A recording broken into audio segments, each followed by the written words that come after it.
Esse é o Buscando Saúde, a gente está aqui com o Dr. Ítalo Kumamoto novamente. Muito obrigado por aceitar nosso convite mais uma vez, Dr. Ítalo, para estar aqui junto com a gente falando hoje sobre o Dia Mundial da Saúde, um assunto tão importante nesse momento em que a gente está vivendo um fim ou não de pandemia. Ninguém consegue identificar exatamente o que está acontecendo. Exatamente, né? Exatamente. Um fim ou não da pandemia e uma guerra violenta, né? Que acaba sacrificando também a saúde. Também sacrifica e mostra a vulnerabilidade do ser humano, diante das circunstâncias políticas, né, sociais, econômicas que o mundo vive. Doutor Ítalo, essa questão da guerra, vamos puxar por esse assunto. A gente tem uma situação em que as tensões acabam subindo, e não só as tensões entre os países, mas as próprias pessoas, elas começam a ter essa sensação de conflito muito presente na vida delas. Isso afeta também a saúde das pessoas, né? Não só a saúde física, mas também a saúde emocional. Com certeza, esse ambiente tóxico que nós estamos vivendo, mesmo aqui no Brasil, vamos usar o Brasil, né? Nós temos uma sociedade extremamente dividida do ponto de vista político e temos uma sociedade extremamente dividida do ponto de vista social. Quer dizer, a gente tem uma riqueza altamente concentrada na mão de poucos. Eu estava vendo ontem um número alarmante: 130 milhões de brasileiros não têm direito a saneamento. Isso é metade da população. Um pouco mais da metade. Nós temos 210 milhões de habitantes. Então nós temos quase 60% de brasileiros que não têm saneamento. E o saneamento básico é fundamental. É o princípio de toda a saúde. Cada R$1 que você investe em saneamento básico são R$6 economizados na saúde pública. Exatamente. Agora você veja, por que o saneamento não é prioridade? Porque normalmente são canos que são enterrados na terra, né? Lá por baixo ninguém vê, não dá voto, né? E me parece que a classe, que entrando um pouquinho, até um recado para a classe política, né? Entrando numa seara aí mais... Ela não se preocupa com a qualidade de vida das pessoas, porque senão o marco do saneamento teria sido aprovado agora na Câmara e no Senado, né? Mas não passou. Então a gente tem realmente uma pobreza muito grande e acho que o que a gente tem que falar no Dia Mundial da Saúde, primeiro é dizer que o Brasil é um país que tem um sistema de saúde extraordinário, o SUS. O Sistema Único de Saúde do Brasil é único. É único. Nós não conhecemos um outro país com mais de 100 milhões de habitantes que tenha um sistema único de saúde tão capilarizado, com tanta cobertura como nós temos o SUS. O SUS está presente no Brasil inteiro. Qualquer pessoa em todo o Brasil consegue ter acesso a... Em qualquer dos mais de 5 mil municípios do país, nós temos o SUS. Então a capilaridade é extraordinária. E nós somos campeões. Nós somos campeões quando fomos fazer o tratamento da AIDS. Nós somos campeões em vacinação. Mas você veja que a politicagem foi tão forte que até na vacina entrou a politicagem. Vacina, não vacina. Vacina pode transformar o indivíduo em jacaré. Vacina dá câncer. Vacina... Sendo que é justamente isso que o senhor falou. O Brasil é um país que tem uma tecnologia de logística de ponta na distribuição de vacinas. Exato. A gente conseguiu erradicar uma série de doenças que, inclusive, recentemente começaram a aparecer novamente, como, por exemplo, o sarampo, que estava erradicado e, de repente... Tuberculose. Coisas que a gente poderia vencer com uma gotinha, com uma injeção, uma coisa simples. Exatamente. E agora a gente vê isso tudo voltando com força por causa de uma mentalidade retrógrada que acredita que, olha, se você der vacina, você vai ter um problema... O seu filho vai virar jacaré, ou então você vai ter um controle. Mil teorias da conspiração que aparecem por conta de vacina, né? Exatamente. Mas eu acho que no Dia Mundial da Saúde, eu acho que a gente tem que fazer uma homenagem muito especial aos profissionais de saúde.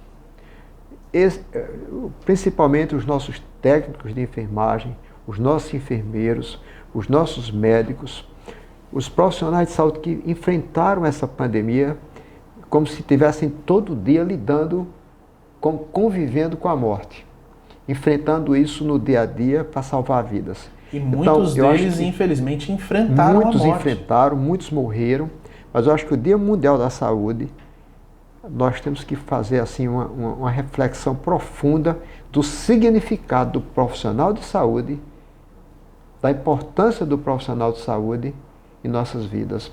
E eu, pessoalmente, que sou dono de um hospital, e que tenho 500 colaboradores diretos e mais uns 300 indiretos, eu só tenho que agradecer a Deus de contar com um grupo, um time tão coeso e que fez um belo trabalho e que continua fazendo no sentido de salvar vidas.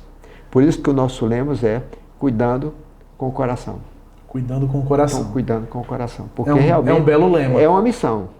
Volta ao nosso Ikigai, não é? Aquele conceito que a gente falou no outro programa, né? No outro programa, né? Propósito de vida. Então, nosso propósito de vida é salvar vidas, é ajudar as pessoas a viver melhor. Eu acho que essa grande mensagem assim que a gente poderia deixar para o Dia Mundial da Saúde. Doutor Ítalo, lembrando de como foi esse trajeto que a gente fez durante a pandemia, o senhor é dono de um hospital aqui em João Pessoa, Memorial São Francisco, um grande hospital, né, uma unidade que aí recebeu muita gente da Covid. Como é que foi o momento mais dramático da Covid dentro do hospital e como é que está hoje? A gente pode dizer que hoje a gente conseguiu vencer a pandemia? E eu queria que o senhor também desse um panorama de, no pior momento da pandemia, como é que estava o hospital, como é que estava o senhor, como é que estavam os seus colegas médicos que trabalhavam ali também?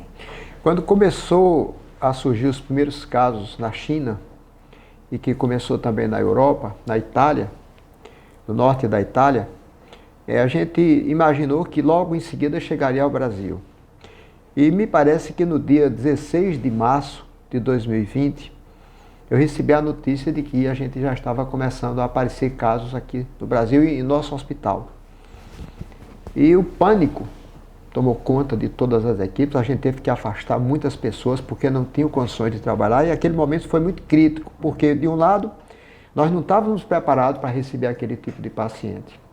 Por outro lado, a contaminação, um hospital que recebe doentes de alta complexidade de cardiologia, neurologia, ortopedia, vascular, idosos em grande quantidade. Como nós devemos conviver com esse tipo de paciente, dar continuidade a essa assistência médica, a esse tipo de paciente e receber o paciente com um Covid.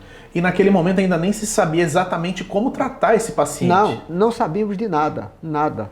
E, consequentemente, chegou um momento em que a gente não tinha onde colocar as pessoas. Esse foi um momento crítico. Então, o que é que vai acontecer se chegar mais um paciente agora? Nós não temos onde colocar. E se um familiar nosso precisar, onde é que nós vamos colocar? Esse foi um momento crítico. Mas eu acho que a ciência foi muito rápida. E a gente viu que em dezembro de 2020 a gente já estava lançando, já estava sendo comemorado já em alguns países a chegada da vacina. A vacina da Pfizer, a vacina da Moderna e a vacina da Coronavac, produzida aqui tanto no Instituto Butantan, agora, né, como lá no Rio de Janeiro. Então, hoje a gente pode dizer que eu tenho...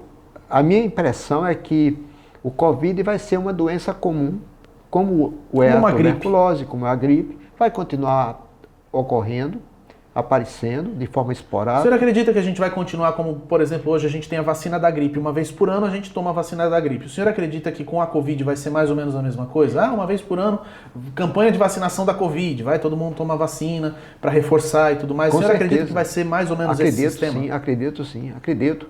E hoje, quando eu cheguei aqui, estava vendo a notícia de que a Anvisa autorizou emergencialmente o primeiro medicamento para o tratamento do Covid. Eu ainda não vi a informação no total, mas isso é uma notícia importante, quer dizer, a gente avançou demais, muito rápido. Antes, a gente levou 4 anos para desenvolver, levava em média 4, 5 anos para desenvolver uma vacina. E agora a gente desenvolveu muito rápido. Em 8 meses. Essa notícia do medicamento contra a Covid você encontra no nosso site www.drplay.com.br. E uma coisa que o senhor falou agora, realmente a velocidade da ciência. A ciência foi muito rápida em desenvolver as vacinas e está sendo muito rápida em desenvolver tratamentos e alternativas para a gente conseguir vencer a Covid, né? Ao longo desse processo, a gente teve alguns tratamentos que foram considerados a princípio, isso aqui vai salvar a gente, vai fazer a gente conseguir, como por exemplo, os tratamentos com hidroxicloroquina e coisas do tipo, que inclusive foram muito usados politicamente, né? Também por alguns grupos políticos. No entanto, depois provou-se que não tinha a eficácia que se esperava. No entanto, essa velocidade da ciência em trazer a resposta muitas vezes ela não foi acompanhada por esse lado da política, né? Com certeza. Como o senhor vê esse conflito, que muitas vezes isso acaba gerando realmente esse conflito? Eu acho que esse conflito decorre, primeiro, do desconhecimento da importância da ciência por muitas pessoas, né?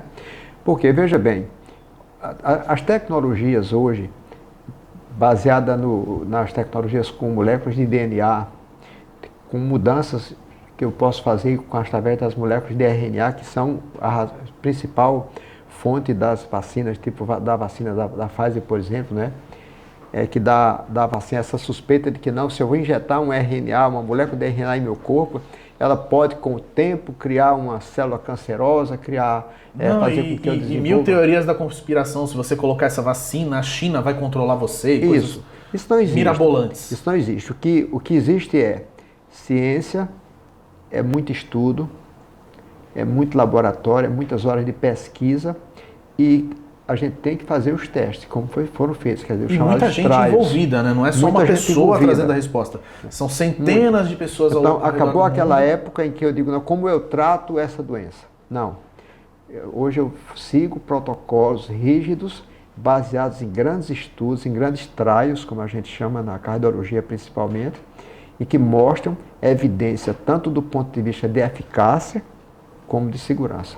Então, hoje é impossível a gente trabalhar na medicina sem trabalhar em cima desse eixo. De um lado, eu olho a eficácia, do outro lado, eu vejo a segurança. Lamentavelmente, entre a eficácia e a segurança, existe uma coisa chamada desigualdade. O que é que eu quero dizer com isso? Às vezes é muito eficaz, mas não é seguro, às vezes é seguro, mas não é eficaz. Mas eu quero ir para outro lado, que é o lado econômico. Por favor. Por quê? Porque as pessoas, eu tenho produtos extraordinários, por exemplo, eu tenho um produto extraordinário para tratar o diabético hoje. Eu tenho um produto extraordinário para tratar a insuficiência cardíaca hoje. Eu sou capaz de evitar que o indivíduo tenha um AVC e fique com 30 ou 40 anos sequelado. Mas isso tem um custo. Muito alto. Alto. Que muitas vezes os países ou não colocam como prioridade ou não têm condições mesmo, como os países pobres da África, por exemplo. Então, o que é que acontece? É que esse tipo de tratamento muitas vezes fica seletivo a um pequeno número de pessoas, não é de uma forma geral, universal para todos. De uma forma muito simples, eu me lembro quando a minha filha era bem pequenininha e a gente foi vaciná-la e o poder público oferecia uma vacina que trazia como efeito duas coisas. Primeiro, a dor na perninha dela, porque era o local onde a vacina ia ser injetada, inoculada, né? Então dava dor por causa do tipo de líquido que era usado nessa vacina. E por outro lado, ela tinha febre durante 1 ou 2 dias. Desculpe. E aí, então, a gente foi em um laboratório privado e tinha uma vacina que fazia exatamente o mesmo efeito, sem o efeito colateral da dor e sem o efeito colateral da febre. Aí a gente fica assim, poxa, essa vacina aqui custa 200 e tantos reais, 300 e tantos reais. Por que o Estado não oferece essa? Por que o Estado oferece a outra? Porque a outra custa bem mais barato. Então a gente vê muitas vezes essa questão de custo sendo mais importante do que o próprio bem-estar. Isso é um exemplo pequeno, lógico. O senhor está trazendo exemplos muito maiores, né? Mas assim, para todo mundo que está em casa enxergar que isso atinge toda essa grande linha que a saúde acaba trazendo de revoluções para a vida da gente, as coisas acabam demorando muito para chegar, às vezes, para o público, né? Com certeza. Por causa de direitos autorais, sobre a fórmula, patente, quebra de patente e tudo mais. Exato. Eu acho que realmente... Muito disso aqui no Brasil foi vencido pelos genéricos, né? Foi, muito. O Brasil foi um país que evoluiu bastante na produção de genéricos, e esses genéricos são de boa qualidade. Nem todos, mas a grande maioria dos genéricos são de excelente qualidade, a gente usa no dia a dia e permite com que as pessoas possam ter acesso a medicamento de qualidade a um custo menor. Mas ainda, eu digo a você que as barreiras são muito grandes. Muitas vezes a gente prescreve um medicamento, por exemplo, tem um medicamento para tratar colesterol que custa R$ 1.400 a ampola. Nossa. Você toma uma ampola a cada 1 mês, a cada 2 meses. Então, se você prescreve, o paciente no outro dia volta para o seu consultório e diz, doutor Ítalo, como é que eu vou comprar isso aqui? Prescreva alguma coisa aí, que isso aqui eu não tenho. Olha, o que eu ganho é o salário mínimo. Como que eu vou comprar? Eu não tenho. Então, realmente, eu acho que a grande dificuldade é essa, que o avanço da tecnologia é muito grande, o conhecimento é muito grande. E esse conhecimento se transforma em formas cada dia mais eficazes de tratamento. Estou falando aqui especificamente do conhecimento científico na área da medicina. No entanto, quando eu vou fazer com que esses benefícios tecnológicos cheguem a todo mundo, aí torna-se impossível, por conta das dificuldades econômicas. E muitas vezes por conta da falta de prioridade, porque eu acho que um país que distribui 16 bilhões de reais para os políticos gastarem para se eleger, poderiam muito bem ter muito mais prioridade na saúde. Investir esses 16 bilhões em saúde, educação e outras coisas. Na educação, no saneamento. Né, no saneamento você resolveria muitos dos problemas que a gente tem hoje no Brasil. Doutor Ítalo, então, se a gente fosse parar para fazer uma análise do Dia da Saúde, a gente tem muito o que comemorar, mas também tem muito o que transformar, muito o que mudar. Nós temos um grande desafio, e esse desafio está na mão do povo.